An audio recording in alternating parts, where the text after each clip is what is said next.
di era sekarang dengan Gen Z ini justru seperti yang Sen tadi sampaikan, itu malah bikin gemes anak-anak muda ini gitu loh. Ya. Kemudian Atau jangan-jangan kita yang duluan cepat lahir itu ya? ya sepertinya Pak Prabowo ketemu marketnya di Oh, tahun ketemu ini. marketnya sekarang ya. Jadi isu-isu yang kemarin yang didengungkan masalah itu kan krusial banget, ramai banget mengenai etika itu kan. Nah, ternyata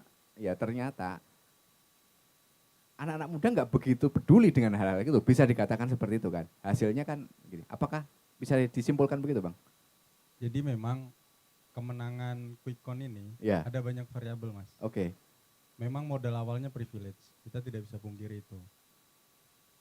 Kalau Gibran bukan anak presiden, belum tentu dilirik. Belum tentu, ya. Karena hari ini approval Pak Jokowi 80% itu memang menjadi rebutan. Ya. Siapa yang akan menjadi penerus Pak Jokowi, ini adalah kandidat kuat pemenang. Tetapi ketika Gibran dipilih, tapi Gibran juga melakukan sesuatu gitu. Bagaimana hari ini bisa kita katakan pemilih muda bulat secara mayoritas ke 02 itu menurut saya tidak lepas dari upaya Gibran. Penetrasi Gibran ke anak-anak muda ini cukup kencang juga ya. Kencang dan berdampak seperti itu. Kita lihat bagaimana ketika debat Gibran masuk dengan style yang memang tren anak muda sekarang, santai, minimalis dan tetap elegan dengan menggunakan baju dan outfit yang memang dari produk UMKM. Dan pasca debat, kalau tidak salah baju dan sepatu Gibran juga menjadi pembicaraan anak-anak muda seperti itu. Kemudian bagaimana Gibran masuk ke kantong-kantong UMKM kreatif yang kebanyakan diisi oleh anak-anak muda.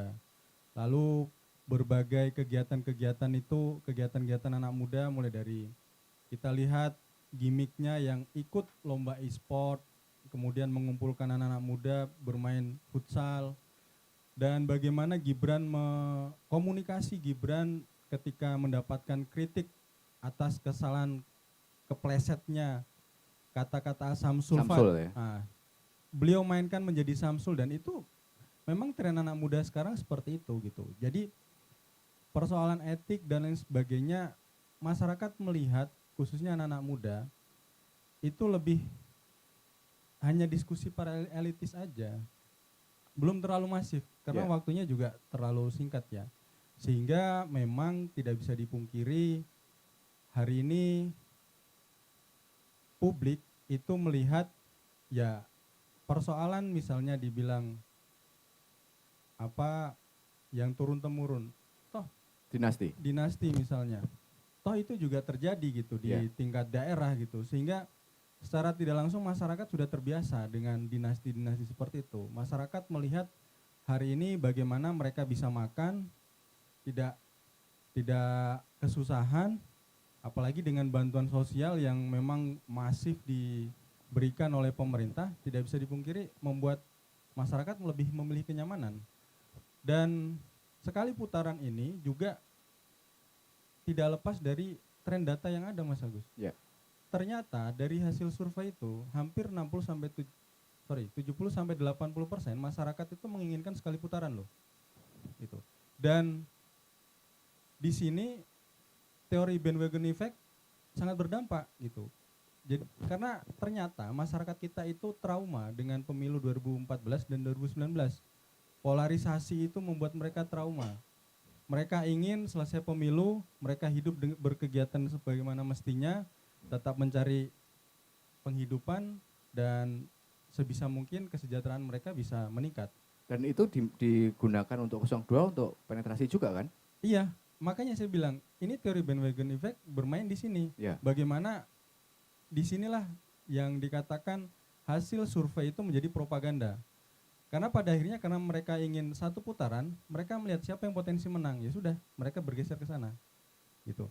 Jadi memang kalau kita melihat kembali ke survei tadi ya.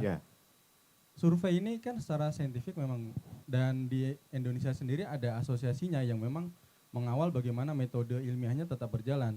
kita tidak bisa pungkiri 2019 lalu ada beberapa pollster yang dipecat karena tidak memenuhi kaidah gitu kan. Makanya saya agak heran kalau misalnya ada akademisi yang dia tidak setuju dengan hasil survei dan menganggap survei itu hanya propaganda, padahal dia sendiri melakukan survei. Nah ini bagi saya sebagai akademisi agak anomali beliau mengatakan seperti itu gitu. Nah karena ini adalah bagian dari political science, kajian ilmiah yang memang jangankan survei alam semesta saja bisa diilustrasikan dalam ilmu matematika gitu loh. Artinya memang hari ini matematika, statistik itu bagian dari sains yang bisa digunakan untuk membantu prediksi apapun. Dan sejauh ini berdasarkan ilmiah, akademik itu memang dibenarkan gitu. Jadi kembali ke Gibran tadi, memang meskipun dia punya privilege, Capres 02 punya modal besar, ternyata mereka juga bekerja keras untuk meyakinkan bahwa mereka adalah bagian dari Pak Jokowi dan mereka juga harus meyakinkan anak-anak muda yang kritis gitu. Kembali ke soal joget-joget gemoy tadi, kemudian yang lagu Oke Gas itu, seingat saya ini menarik Mas Agus, karena gaya Pak Prabowo dari 2014 itu tidak memang selalu ya? seperti itu. Tapi pada saat itu justru dinilai negatif gerakan seperti itu. 2014, 2019 betul.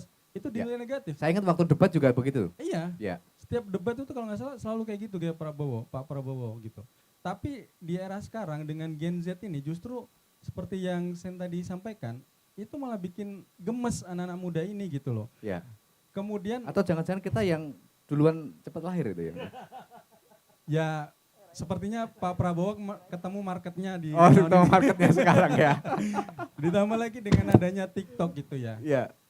Sehingga lagu Oke Gas setahu saya itu belum jadi official pada saat itu. Betul. Memang lagi FYP di TikTok, kemudian dengan gerakan Pak Prabowo seperti itu, anak-anak muda yang gemes digabung-gabungkan. Nah, akhirnya ternyata FYP dan ditiru banyak masyarakat, menjadi awareness hingga akhirnya lagu itu menjadi lagu resmi kampanye dari Prabowo Gibran seperti itu. Jadi menariknya memang apa yang dialami oleh Pak Prabowo hari ini seperti yang dialami oleh Pak Jokowi di 2019, 2014 dan 2019. Kebanyakan kreativitas itu turun dari akar rumput. Tidak dari konsultan politik memaksakan mereka melakukan gimmick supaya diikuti oleh masyarakat, tidak. Tapi sepertinya memang masyarakat yang menemukan gimmick itu dan mengkompilasinya menjadi sesuatu yang besar dan ditiru oleh tim dari 02 ini sendiri. Nah, ini luar biasa, ini bagian awareness.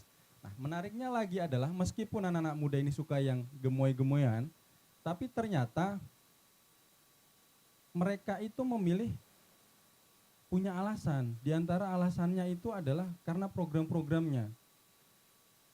Selain itu ada faktor-faktor lain lah, misalnya karena mengikuti orang tua, endorsement atau bujuk rayu, dan juga alat peraga kampanye yang mungkin 20-10%. Tapi memilih karena program itu di rate antara 33-36%. Lalu kemudian kenapa mereka memilih Prabowo? Itu terbesarnya itu karena mereka melihat figurnya, figur Pak Prabowo dan Gibrannya yang memang dianggap mampu untuk menyelesaikan persoalan ini. Baru yang kedua adalah keberlanjutannya. Nah, itu yang berikutnya gemoy. Gemoy ini hanya 5% gitu loh. Artinya justru yang paling besar itu karena figur Pak Prabowo dan Gibrannya yang memang dianggap mampu. Baru keberlanjutan program dari Pak Jokowi. Tidak bisa dipungkiri approval Pak Jokowi 80% itu karena kesuksesan Pak Jokowi memberikan bantuan bansos. Dan juga bagaimana Pak Jokowi bisa meningkatkan infrastruktur pembangunan. Jadi ini memang sesuatu yang sangat menarik untuk disimak khususnya bagi saya pemilu hari ini, karena dengan perkembangan teknologi yang luar biasa, bagaimana tidak tadi saya sampaikan bagaimana komunikasi media yang dilakukan oleh kubu Prabowo Gibran ini memanfaatkan teknologi-teknologi yang ada. Yang hits hari ini misalkan pakai AI, kemudian bagaimana 3D, kemudian pakai virtual reality dan sebagainya. Ini sangat anak muda banget yang memang lagi trennya bagaimana mereka bikin VR. Kita pakai VR bisa foto sama 3D-nya Prabowo Gibran. Dan menurut saya ini sangat luar biasa.